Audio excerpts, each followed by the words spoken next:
अस्सलामुअलैकुम वरहमतुल्लाहि वबरकातुहू। उम्मीद है तमाम दोस्त अहबाब खैरियत से होंगे। जैसा कि आप जानते हैं कि गुज़िश्ता वीडियोज़ में हमने टॉपिक सेलेक्ट करना सीखा था, क्योंकि अक्सर अहबाब पूछ रहे थे और उनको टॉपिक सेलेक्ट करने में दिक्कत हो रही थी। और गूगल ट्रेंड की मदद से हमने टॉपिक सेलेक्ट करना सीखा था। जब हम कोई भी टॉपिक सेलेक्ट कर लेते हैं और उसके बाद हमारा काम होता है पोस्ट करना।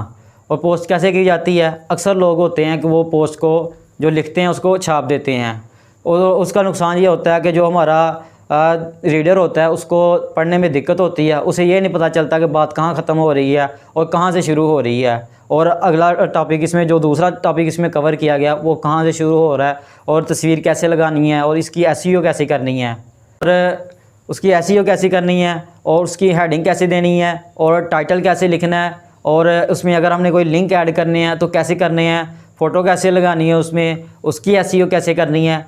ये सारी चीज़ें आज की वीडियो में हम सीखेंगे। वीडियो स्टार्ट करते हैं। वीडियो शुरू करने से पहले अगर आपने हमारे चैनल को सब्सक्राइब नहीं किया तो चैनल को सब्सक्राइब कर लें और बेल आइकन के बटन को दबा लें, ताकि हमारी हर नई आने वाली वीडियो आप तक बआसानी पहुंच सके। तो मोबाइल की स्क्रीन पे जाने से पहले मैं फ़ेस टू फेस आपसे कुछ बातें करना चाहता हूँ कि आपने पोस्ट लिखने से पहले क्या करना है। पहले नंबर पे आपने अपना कीवर्ड या टॉपिक देखना है और उसके मुतालिक पहले सर्च कर लेना है। ये ना हो कि आपको ये गलत इन्फॉर्मेशन दें। तो आपने सबसे पहले अपना टॉपिक सेलेक्ट करना है, यानी कि जो आपका टाइटल है। फिर उसके मुताबिक आपने अपना आर्टिकल लिखना है, और आर्टिकल जो लिखना है आपने सीधा ब्लॉग पे जाकर नहीं लिखना शुरू कर देना। इससे ये होगा कि पहले आप कब तक सोचेंगे उसमें। तो सबसे पहले आपने अपने मोबाइल में कोई नोट्स वगैरह कर लेने हैं। नोट्स से मतलब ये कि ऐप का नाम है, और उसमें आप अपना आर्टिकल लिख के, वो ऐसे होता है जैसे हमारी नोट कापी होती है, नोट पैड होते हैं, तो उस पर आपने नोट कर लेना है। उसकी सेटिंग वगैरह, जितने पैराग्राफ बनाने हैं, हाँ जी हाँ, तो आपने उसमें ना अपना एक काम ये करना है कि उसमें आपने जो भी लिखना है पैराग्राफ की शक्ल में लिखना है। कि मिसाल के तौर पर 5-6 लाइनों का आपने पैराग्राफ लिख लिया है, उसके बाद आपने फिर सब हेडिंग देनी है। उस सब हेडिंग का फ़ायदा ये होगा कि आपका जो रीडर होगा उसको पढ़ने में आसानी हो जाएगी। यहाँ पैराग्राफ ख़त्म हो गया और इसमें आगे से जो नई बात निकल रही है वो यहाँ से शुरू हो रही है, तो इसलिए वो आपकी फिर पोस्ट को लाइक भी करेगा। तो पहले नंबर पे आपने उसको किसी नोट्स पे लिख लेना है। फिर उसके बाद आपने ब्लॉगर में आना है, और ब्लॉगर में आके आपने उसकी सेटिंग करनी है। तो चलते हैं मोबाइल की स्क्रीन पर।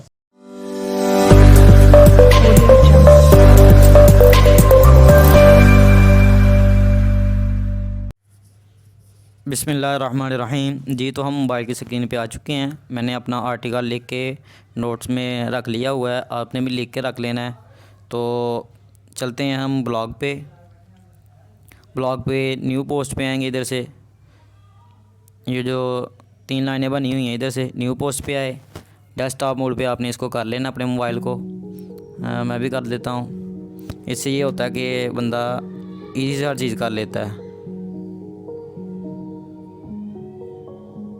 जी, ये आ चुका है। सबसे ऊपर जो होता है हमने टाइटल देना अपना। तो सबसे पहले आपने अपना टाइटल सेलेक्ट करना है, टाइटल क्या होना चाहिए। फिर उसके मुताबिक आपने अपना आर्टिकल लिखना है। तो यहाँ मैं अपना टाइटल दे लेता हूँ, कॉपी करूँगा इधर से, और इसको मैं कर दूँगा तो जाके पेस्ट। तो इसके बाद हम अपना आर्टिकल दोबारा मैं इधर दे दूँगा इसको,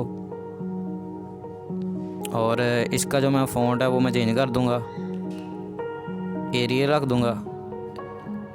ये कैसे रखना आपने, इससे पहले हम शुरू से स्टार्ट करते हैं। ये जो आपको पेंसिल नज़र आ रही है एडिट की, इसका क्या मतलब है।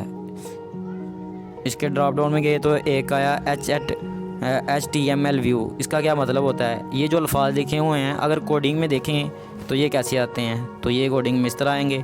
तो कभी कभार इसकी भी ज़रूरत पड़ती है, बहरहाल हमें इसकी ज़रूरत नहीं है। हमें कंपोज व्यू पे रखना है इसको। और ये जो एरो बने हुए हैं ये एक अंडों के लिए है और दूसरा नेक्स्ट के लिए। मिसाल के तौर पर हमसे गलती से अंडो हो जाता है तो हम दोबारा उसको वापस ला सकते हैं। मिसाल के तौर पर ऐसे करते हैं, ये देख ख़त्म हो गया, लेकिन ये मुझसे गलती से हो गया, फ़र्ज़ किया, तो मैं दोबारा इसको जो नेक्स्ट वाला है ऐसे आ जाएगा। और जो आगे ए है, ए इसका मतलब ये होता है कि फ़ॉन्ट, आपने फ़ॉन्ट कौन सा लगाना है। तो इंग्लिश का जो फ़ॉन्ट इस्तेमाल होता है वो होता है एरियल फ़ॉन्ट।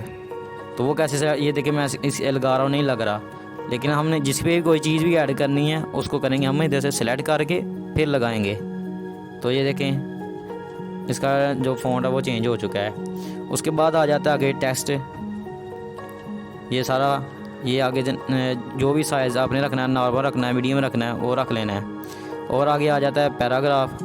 तो यहाँ पैराग्राफ आ गया, हेड, मेजर हेडिंग, हेडिंग, सब heading, mirror heading, paragraph, normal. तो जो वर्डप्रेस होती है उसमें होता है H1 H2। तो इस तरह मेजर हेडिंग, हेडिंग, सब हेडिंग, ये H1 H2 जितने नीचे आते जाएंगे तो उस तरह इसका अपने हिसाब लगा लेना है। H1 है, H2 है, सब हेडिंग है, इस तरह है। तो ये हमारी मेजर हेडिंग है, तो इसको हम सेलेक्ट करके इधर इसका मैं फ़ॉन्ट चेंज कर दूंगा, डिफ़ॉल्ट रखूँगा तो ये बोल्ड हो जाएगा। तो इसके बाद यहाँ हम अपना आर्टिकल लिखना शुरू कर देते हैं। और इसके बाद ये चीज़ें हो गई। और बी का मतलब होता है बोल्ड, यानी कि लिखाई को मोटा करना। और ये जो आगे इसको मैं सेलेक्ट करता हूँ। और ये अगला निशान है इटैलिक का, इसका मतलब ये होता है कि टेढ़ा सा हो जाए, जैसे ये आई टेढ़ा हुआ है तो ये टेढ़ा हो जाएगा। ये देखें टेढ़े हो गए। यू के नीचे लगाएंगे तो इससे ये होगा कि ये नीचे लाइन लग जाएगी। और अगर टी के दरमियान लगाएंगे तो टी के दरमियान में अल्फाज के दरमियान में लाइन लग जाएगी। बहरहाल इसको मैं ख़त्म कर देता हूँ। और जो ए के नीचे लाइन लगी हुई है, इसका मतलब ये है कि आप कोई और कलर देना चाहते हैं अपने टेक्स्ट को, तो यहाँ से आप कलर को टेक्स्ट दे सकते हैं। मिसाल के तौर पर मैं ये कर लेता हूँ। जैसे मैं इसको हटाऊँगा तो ये सिलेक्ट हो चुका कलर। लेकिन आपने कलरिंग इतनी इस्तेमाल नहीं करनी है, क्योंकि जो संजीदा लोग होते हैं और वो इतनी ज़्यादा कलरिंग को पसंद नहीं करते। बाहर हम ब्लैक ही रखते हैं, आपने सिंपल कलर रखने हैं। क्योंकि आप जितनी प्रोफेशनल वेबसाइट या गूगल वगैरह देख लेंगे, उनकी सिंपल चीज़ें होती हैं सारी। और उसके बाद ये जो रिमूवर सा बना हुआ है, इसका मतलब ये है कि आप टेक्स्ट के बैकग्राउंड में कोई कलर देना चाहते हैं। तो यहाँ मैं दिखाता हूँ आपको, ये सेलेक्ट कर लेता हूँ। तो ये देखें, इस तरह भी आप कर सकते हैं। तो यहाँ से मैं इसको भी ख़त्म कर देता हूँ जी। तो यहाँ से इटैलिक भी ख़त्म कर देता हूँ, इसको सेलेक्ट करके। ये हमारा हो चुका है सारा इसके बारे में। अब मैं यहाँ से जनाब तस्वीर ले लेता हूँ।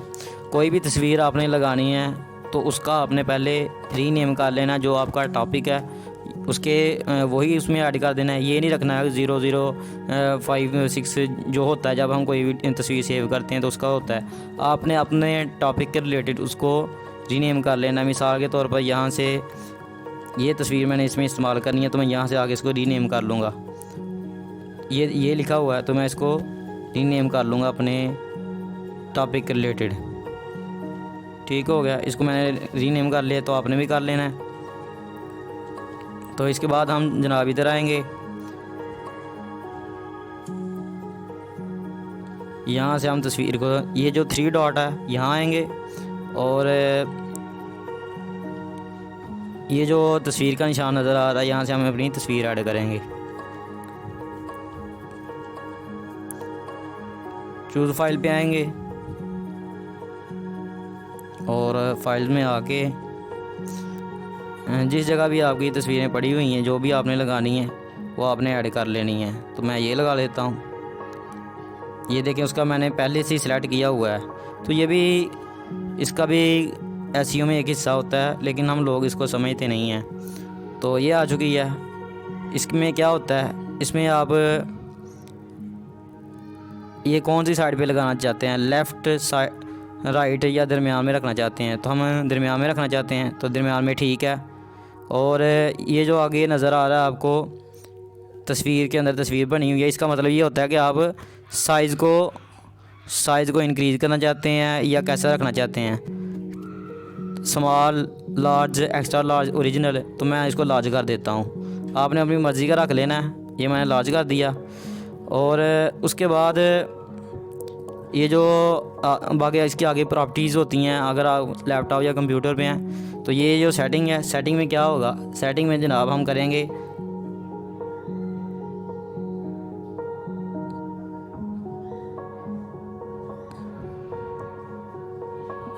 ये जो अल्ट टेक्स्ट है, इसमें भी हमने अपना जो कीवर्ड है वो ऐड कर देना है और नीचे वाले में भी ऐड कर देना है। ये तस्वीर की एसईओ हो रही है। बाज़ दफ़ा होता है कि हम ऑल पे सर्च नहीं करते, लोग इमेज में सर्च करते हैं, तो आपकी ये इमेज के ज़रिए आपकी ब्लॉग पे लोग आएंगे। तो इसको मैं अपडेट कर देता हूँ, साइज़ वही रखूँगा। और इसमें आपने कैप्शन जो होता है वो भी लिखना। वो कैप्शन कहाँ है, ये जो एक नीचे लाइन लगी हो इसका मतलब है ऐड कैप्शन। तो इसमें भी हम अपना टॉपिक ही लगा देंगे।